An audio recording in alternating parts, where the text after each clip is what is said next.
আমাৰ এটা ভূমি বিবাদক কেন্দ্ৰ কৰে আহিছিলে আমাৰ ভূমি 937 নম্বৰ দাগৰ 9 বিঘা 2 কাঠা 12 লেচা জমি সেইটো আমাৰ মাটিখিনি আমি আগৰ পৰাই খাই আছোঁ কিন্তু মাজতে তেওঁলোকে এটা বিবাদ লগাই মাটিটো কেছ লগাই মাটিটো জব্দ হয় জব্দ হোৱাত 2022 চনতে খুলি দিয়ে মাটিটো কোৰ্টৰ পৰা আৰু আমাক হেণ্ড অভাৰ কৰিবলৈ দিয়ে অৰ্ডাৰ দিয়ে তেওঁলোকে সেইটো অৰ্ডাৰক চেলেঞ্জ কৰি হাইকোৰ্টত এটা কেছ দিয়ে পিটিশ্যন দিয়ে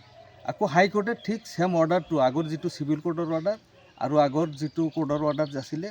মেজিষ্ট্ৰেটৰ অৰ্ডাৰ সেইখিনি মিলাই আকৌ এটা অৰ্ডাৰ দিয়ে আমাৰ পজিশ্যনতে মাটিখিনি দিয়ে ঠিক তেনেকৈ আজি মানে কোৰ্টে এটা অৰ্ডাৰ দিয়ে যে মাটিখিনি এক্সিকিউট কৰি আমাক বুজাই দিব লাগে আৰু আমাক সমজাই দিয়াৰ কাৰণে আমাৰ চমৰীয়া ৰাজহ চক্ৰ বিষয়াৰ নিৰ্দেশ মৰ্মে SK মহোদয় লাট মণ্ডল মহোদয় আৰু চমৰীয়া আৰক্ষী বিষয়া বকো আৰক্ষী বিষয়া তেওঁলোকে আমাৰ ইয়াত উপস্থিত হয় তেওঁলোকে আহি আমাৰ মাটিখিনি সমজাই দিয়ে কিন্তু সোমেশ নামৰ যিটো আমাৰ অপোজিট পাৰ্টি তেওঁলোকৰ মানে মহিলাসকলক লৈ আমাৰ ওপৰত আক্ৰমণ কৰে আমাৰ ইতিমধ্যে আমাৰ SK সাহেবক আক্ৰমণ কৰে সেইখিনি আপোনালোকৰ কেমেৰাত নিশ্চয় বন্দী আছে সুলেমান আলী তেওঁলোকে আক্ৰমণ কৰে আৰু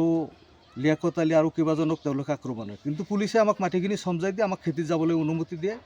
আৰু সবৰ আগতে তেওঁলোকে কৈ দিয়ে যে এই মাটিখিনি আজিৰ পৰা এই সেকেন্ড পাৰ্টি অৰ্থাৎ মোৰ নাম আব্দুল কাদেৰ আমাক দি দিয়ে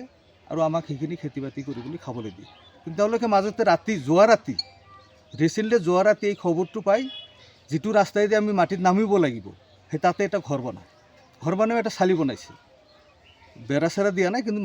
মাটি খান্দি সেই জব্দ মাটি খান্দি চালি বনাইছে আইনৰ বিৰুদ্ধে গৈ মাটি এটাষ্ট হোৱা মাটিত তেওঁলোকে খান্দি ঘৰ বনাইছে আৰু সেই বিষয়ে আমি আৰক্ষী বিষয়া বা চক্ৰ বিষয়া মহোদয়ক এপ্লিকেশ্যন দিছোঁ আৰু এইটোৱে ঘটনা কি আহ্বান জনাব এতিয়া মই আইনৰ আশ্ৰয় বিচাৰিছোঁ কাৰণ তেওঁলোক ভেৰি ক্ৰুৱেল মেন তেওঁলোক বহুতে মানে একেবাৰে বেয়া মানুহ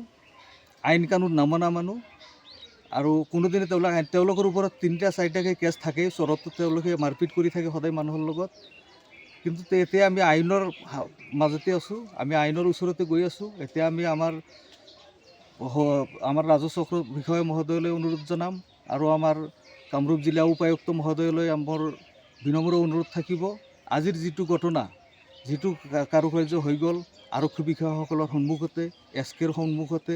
গতিকে এই বিষয়ৰ ওপৰত যাতে উচিত তদন্ত কৰি উচিত ব্যৱস্থা লয় আৰু আমাৰ এই দুখীয়া পৰিয়ালটো মোৰ সৰু সুৰা যিটো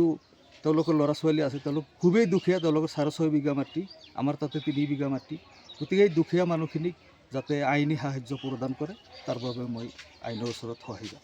অসমৰ সংবাদ জগতখনৰ বাবে এক সুখবৰ নৰূপ নহাজেৰে প্ৰায় 30 বছৰীয়া অভিজ্ঞতাপুষ্ট সাপ্তাহিক কবচ পুনৰ এবাৰ ৰাজ্যৰ মাজলৈ স্বচ্ছাধিকাৰী প্ৰণীতা কলিতাৰ দ্বাৰা প্ৰকাশিত আৰু অমৰজ্যোতি প্ৰিণ্টাৰ্ছ গুৱাহাটী কমাৰ্চ কলেজৰ বিপৰীত ফালে মুদ্ৰিত আমাৰ ঠিকনা মুখ্য কাৰ্যালয় অসম ফৰেষ্ট স্কুল হৰি মন্দিৰ পথ গুৱাহাটী আৰু অস্থায়ী কাৰ্যালয় কলিতা মাৰ্কেট বিজয়নগৰ কামৰূপ অসম মোবাইল নং 9435114666 আৰু 7024722813